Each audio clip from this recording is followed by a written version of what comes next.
नाज़रीन, ज़मान पार्क से आपको एक दफ़ा फिर खुश आमदीद कहती है। मोहम्मद खालिद वसीम एडवोकेट साहब मेरे साथ मौजूद हैं, जो PP 45 से सियालकोट से MPA के उम्मीदवार हैं।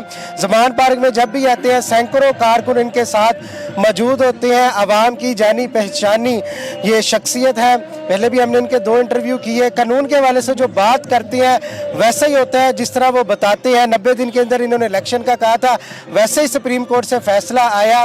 10 तारीख को सुप्रीम कोर्ट की जानिब से कहा गया था कि इलेक्शन कमीशन को फंड जारी किए जाए और साथ में सिक्योरिटी फराहम की जाए। इलेक्शन कमीशन सुबह सुप्रीम कोर्ट में जा रहा है कि जी मुझे ना तो फंड फराहम किए गए हैं ना ही सिक्योरिटी फराहम की है। 3 लाख पुलिस एहलकार मांगे इलेक्शन कमीशन ने, लेकिन पंजाब गवर्नमेंट कह रही जी सिर्फ हमारे पास 75,000 पुलिस एहलकार मौजूद है। तो अब क्या 14 को इलेक्शन होंगे या नाअहली की जो तलवार है वो वजीर आजम की गर्दन पर लटक रही है? खालिद वसीम साहब से जानते हैं। सर, बहुत शुक्रिया आपका। सबसे पहले खान साहब के रूबरू आप बैठे हैं, माशाल्लाह बेहतरीन आपका इंटरव्यू हुआ। वो खान साहब से पहले भी आप मिलते ही रहती है, ये एक्सपीरियंस कैसा रहा? हाँ, नहीं, बहुत अच्छा रहा। जब बंदा एक स्टूडेंट होता है तो पेपर देने आता है तो उसकी प्रिपरेशन और होती है, एक फ्रेंडली माहौल में और होता है। तो माशाल्लाह मुझे आई प्राउडली फील कि जो मैंने 10 मिनट ऑलमोस्ट मैंने बात की है खान साहब के साथ, और उसमें उन्होंने मुझे सिर्फ एक क्वेश्चन किया। बाद में उनको ज़रूरत नहीं पड़ी मुझे क्वेश्चन करने की, क्योंकि मैंने अपनी 1987 से लेके 2022-23 तक अपनी हिस्ट्री सुनाई है और उनको बताया कि आप में मेरे में दो या 3 चीज़ें जो कॉमन है। आप नेशनल लेवल के माफिया के ख़िलाफ़ जंग लड़ रहे हैं, मैं डिस्ट्रिक्ट लेवल के माफिया के खिलाफ जंग लड़ रहा हूँ। तो उन पे ऊपर भी 144 केसेस हैं, तो मेरे ऊपर भी लोगों ने कम से कम 30+ बनाए हुए थे। अच्छा। जिसमें दुनिया पूरे पाकिस्तान के कोई ऐसा केस नहीं था। मेरी भी गलती यही है कि कॉमन आदमी खुद कफील आदमी एक स्टूडेंट लाइफ से लोगों के हकूक़ के लिए लोगों के जंग लड़ी, तो वो रबाब इक़्तिदार को, ताकतवर लोगों को, जब एक आम आदमी आम हकूक़ की बात करता है तो उनको तकलीफ़ होती है। तो इसलिए वो चाहते हैं कि इसको मैक्सिमम दबाया जाए, और जब आवाज़ दबती नहीं है तो फिर वो फौजदारी, फिर दूसरी दीगर इश्यूज़ में इन्वॉल्व करके उनकी कोशिश होती है कि इसको तरीके से इनको इस लेवल पे लेके जाया जाए, मुल्क छोड़ जाए या इलाका छोड़ जाए। तो अल्लाह के फजल से मैं अपने साथी मेरे साथ भी खड़े हैं। इन लोगों की वजह से, अपने इलाके की वजह से, अपने इलाकों की माँओं बहनों की दुआओं की वजह से आज तक 32 साल से खड़ा हूँ और अपने मौक़िफ़ पे खड़ा हूँ। उसमें एक ही है कि अल्लाह की मखलूक को डिलीवर करना है और उसका तफ़्ज़ करना है इंशाल्लाह। यकीनन आपकी अवामी खिदमात को दाद देनी चाहिए। जिस तरह कप्तान का विज़न एक है, माफिया के खिलाफ आपने बताया, मेरा भी विज़न एक है। जब ये खान साहब को आपने बताया, फिर खान साहब ने खराज तहसीन पेश किया। आई एम प्राउडली फील कि उन्हें चेहरे में एक चमक आई और उन्होंने ना मुझे बहुत अच्छी शाबाश भी दी। उन्होंने कहा खालिद इज़ ओके, मिलते भी रहेंगे इंशाल्लाह, कैरी ऑन। और मुझ जैसे आप जैसे साथियों की मुझे ज़रूरत भी है कि स्ट्रॉन्ग नर्व का इंसान हो। मैंने उनको ये कहा कि जिस तरह आप स्ट्रॉन्ग नर्व के इंसान हैं, मेरे में भी अल्लाह ताला ने यही दी है। और मैंने उनको बताया कि मैंने मुश्किल वक्त में आपको एक दिन मिस नहीं किया, ना किसी हाई कोर्ट में उनको मिस किया। जब भी उनकी डेट होती है मैं काला कोट पहन के उनके साथ जाता हूँ। जब भी ज़रूरत पड़ती है सुप्रीम कोर्ट सामने खड़ा होता हूँ, जब यहाँ ज़रूरत पड़ती तब भी खड़ा होता हूँ। क्यों खड़ा होता हूँ कि वो इस वक्त उनको ज़रूरत है। इस वक्त जो नेशनल लेवल का माफियाज है वो एक आम आवाज़ दिलों की धड़कन बन चुके हैं। एक शौर दिया उन्होंने कौम को, ये सबसे बड़ा सरमाया है इस वक्त। और मैं ये चाहूँगा, अल्लाह से दुआ है, अपने बहन भाइयों से, दोस्तों से भी दुआ करूँगा कि इसके लिए दुआ करें, इस लीडर के लिए कि इसकी जान महफूज रहे। ये बहुत ज़रूरी है पाकिस्तान के लिए। ज़रूरी इसलिए है कि जो शौर दे दिया अपनी नस्ल को, ये आज तक किसी लीडर ने नहीं दिया। ये सबसे बड़ा सरमाया है। जब शौर आ जाए तो महंगाई भी ख़त्म हो सकती है, जराइम भी ख़त्म हो सकते हैं। तलीम जब होगी, शौर होगी तो बेशुमार बख्तूर इंसान बढ़ सकता है। तो आई प्राउडली फील कि मैं और मेरे साथी कहना कि आपसे मिलते रहेंगे। खालिद, आपने डरना नहीं है। तो मैं कहता हूँ कि एक पाकिस्तान की पूरी दुनिया के इस टाइम पॉपुलर लीडर है, तो उनके मुंह से ये अल्फाज निकलना बाकी आपके लिए तारीफ़ के काबिल है। कि मेरे लिए आज़ाद है। आई प्राउडली फील कि और मैंने उस दिन की मुझे एक नए जज्बे के साथ मैंने काम शुरू कर दिया है। तो करीब उनको मैंने कहा जो भी आप एक वर्कर किसी ऐसे, I am not a candidate, मैं एक वर्कर हूँ वर्कर का काम है अपनी जमात के लिए काम करना, तो वर्कर के सीए से उनके शाना बशाना खड़ूंगा।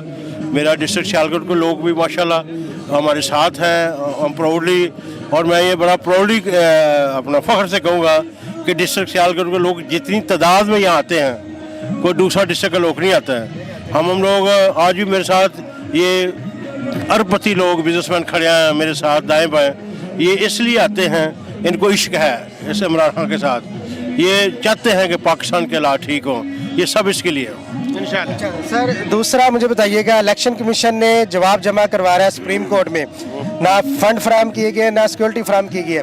अब सुप्रीम कोर्ट का अगला कदम क्या होगा? सुप्रीम कोर्ट का भी इम्तहान है, मगर वो एक आनी इदारा है और वो भी हमारे जैसे इंसान हैं, उनकी भी कोशिश है। आप लोगों ने देखा कि जिस जज साहबान ने जिस पेशेंट के साथ पीछे भी डे टू डे उन्होंने हर बंदे को सुना है। और सबसे पहले तो मैं ये कहूँगा कि हम बसीयत पाकिस्तान या एक लॉ का स्टूडेंट होने के नाते मैं ये समझता हूँ कि ज़ाती अना को कुर्बान करके रूल ऑफ लॉ पे कोई कंप्रोमाइज़ नहीं होना चाहिए। अगर आज वक्त के मुताबिक अगर इस गवर्नमेंट ने रूल ऑफ लॉ को ब्रेक कर दिया, उसको डिस्ट्रॉय कर दिया, जो डोमेन है, जो इक़्तिदार, जो इज़्ज़त इख्तिराम के काबिल सुप्रीम कोर्ट है, उसको अगर हमने ज़ाया कर दिया तो आने वाली नस्लें इसको भुगतेंगी। वो लोगों को एक मैसेज दिए चला जाएगा कि कोई ज़रूरत नहीं है लॉ की, जो भी ताकतवर होगा वो कानून के ताबे नहीं होगा। तो ये बड़ी बदकिस्म की बात है। तो मैं ये आपके प्लेटफॉर्म से कहूँगा कि अरबाब इक़्तिदार को भी, जो इसमें इम्पोर्टर गवर्नमेंट में लोग रूल कर रहे हैं, उनको भी चाहिए अपनी नस्ल के लिए, अपने पाकिस्तान के लिए कानून की हुक्मरानी ज़रूर करें, कानून के ताबे रहें और ज़ाती अना को छोड़ें। इलेक्शन कमीशन को भी पैगाम दूंगा, ये बड़ी कमज़ोर प्ली है उनकी, वो एक कम्पिटेंट अथॉरिटी है, वो बाई फोर्स भी उसके कानून बदलने पड़े, वो अपनी डोमेन में से फोर्स ही डिमांड भी कर सकता है। तो ज़ाहिर वो एक पेज पे है, वो उसमें भी लेजर एक्सक्यूज़ है। तो इसमें मेरी यही गुजारिश है कि आपके चैनल के वसासत से कि ज़ाती अना को छोड़ें, कौमी मफाद में बात करें और अदारे को मिलजुल करके ये पाकिस्तान के जो सिचुएशन है इसको निकालना चाहिए। पाकिस्तान के हालात, माशी हालात बहुत बुरे हैं, बिजनेस की तबाही हो रही है।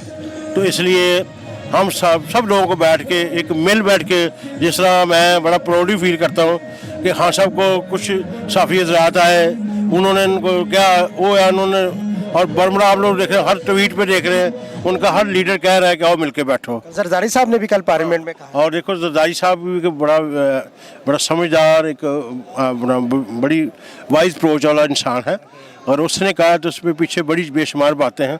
तो इंशाल्लाह आने वाले दिनों में कोई तब्दीली ज़रूर आएगी। और मैं चाहूँगा कि अपना हमें सब पाकिस्तानी कौम को अपनी सुप्रीम कोर्ट के साथ खड़े होना चाहिए, उसके इक़्तिदार के लिए, उसकी इज़्ज़त के लिए, उसकी हुर्मत के लिए हमें उसका साथ देना चाहिए हर सारे पाकिस्तानी को।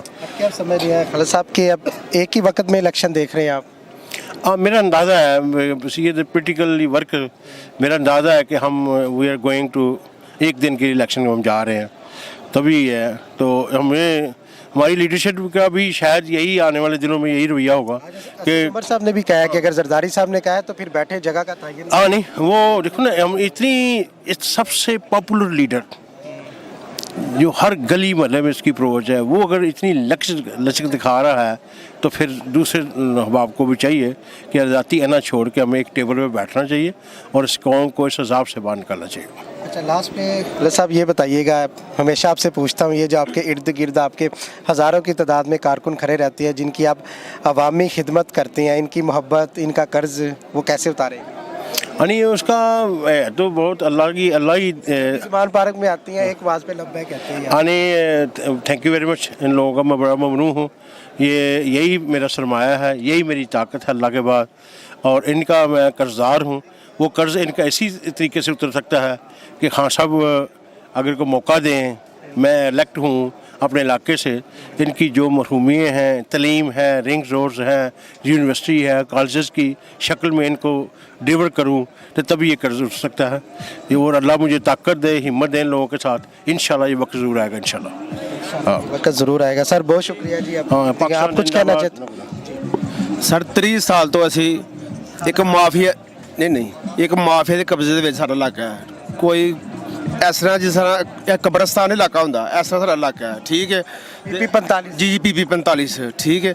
ਅਸੀਂ ਖਾਨ ਸਾਹਿਬ ਵਾਸਤੇ ਰਿਕੁਐਸਟ ਕਰਨੇ ਆ ਕਿ ਖਾਲਸਾ ਨੂੰ ਦਿੱਤਾ ਜਾਏ, ਸਾਡੀ ਵਾਰਸ ਬਣਾ ਦੇ ਸਾਨੂੰ, ਠੀਕ। ਇਹਨਾਂ ਨੇ ਬੇਸ਼ੁਮਾਰ ਕੰਮ ਕੀਤੇ, ਨਾਜ਼ਮ ਰਹਿ ਕੇ ਇਹਨਾਂ ਨੇ ਸਾਡੇ ਪਿੰਡ ਵਾਸਤੇ ਡਿਸਪੈਂਸਰੀ 10 ਮਰਲੇ ਜਗ੍ਹਾ ਦਿੱਤੀ, ਬੇਸ਼ੁਮਾਰ ਸੜਕਾਂ ਬਣਾਈਆਂ, ਠੀਕ ਹੈ। 30 ਸਾਲ ਤੋਂ ਅਸੀਂ ਉਹਨਾਂ ਦੇ ਕਬਜ਼ੇ ਦੇ ਵਿੱਚ ਆ, ਸਾਡੀ ਜਾਨ ਛੁਡਾਈ ਜਾਏ ਉਹਨਾਂ ਕੋਲ, ਮਾਫੀਆ ਕੋਲ, ਠੀਕ ਹੈ। ਖਾਲਸਾ ਨੂੰ ਸਾਨੂੰ ਟਿਕਟ ਦਿੱਤੀ ਜਾਏ, ਸਾਡੀ ਆਵਾਮ ਦੀ ਖੁਸ਼ੀ ਈਦ ਦਾ ਦਿਨ ਹੋਏਗਾ ਜਿੱਦਾਂ ਸਾਨੂੰ ਟਿਕਟ ਦਾ ਐਲਾਨ ਹੋਏਗਾ, ਈਦ, ਠੀਕ ਹੈ।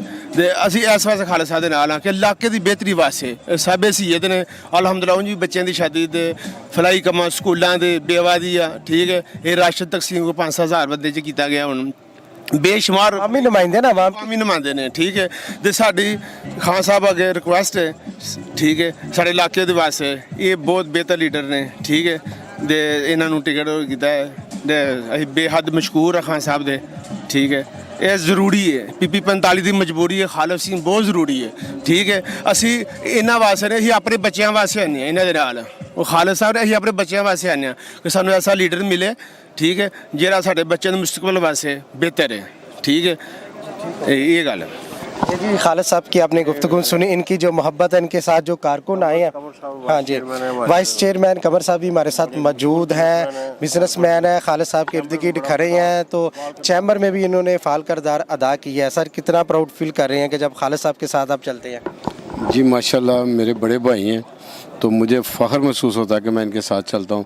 माशाल्लाह ये कि ईमानदार और बेनंडर लीडर हैं हमारे इलाके के।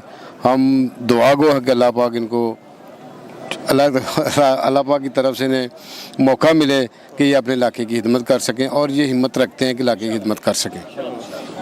बिल्कुल जी, खालिद साहब हल्के की आवाम की आवाज़ बन चुकी हैं। हल्का है बाब इनके साथ मौजूद था, उन्होंने एक ही बात की कि खान साहब से रिक्वेस्ट है कि जो अवामी खिदमत कर रहे हैं, खालिद साहब ने बताया कि 30-35 साल हो गए हैं माफिया के साथ जंग लड़ते हुए, आवाम की खिदमत करते हुए। आजकल कोई भी अपनी पॉकेट मनी से नहीं करता, लेकिन खान साहब के ये पक्के और सच्चे सिपाही हैं जो अपनी जेब से खर्च कर रहे हैं और अहले इलाका आज इस चीज़ की गवाही भी दे रहे हैं। और सबसे बड़ी बात है कि खान साहब ने तारीफ़ की है खालिद साहब की और कहा है कि इंशाल्लाह मिलते भी रहेंगे। और खान साहब जिसको एक दफ़ा मिल लेते हैं, जिसकी तारीफ़ कर लेते हैं, उसको बोलते नहीं हैं। इंसान फरामोशी वो नहीं इख्तियार करते, यही एक अवामी लीडर की निशानी है। तो खालिद साहब माशाल्लाह अवामी नुमाइंदे हैं, हल्के की आवाज़ है। हम भी अपील करते हैं कि इस तरह के जो खान साहब के सिपाही हैं इनको आगे लाना चाहिए ताकि जो हकीकी आज़ादी है वो मिल सके और पाकिस्तान ऊपर आ सके। पाकिस्तान जिंदाबाद, खालिद साहब पाइंदाबाद।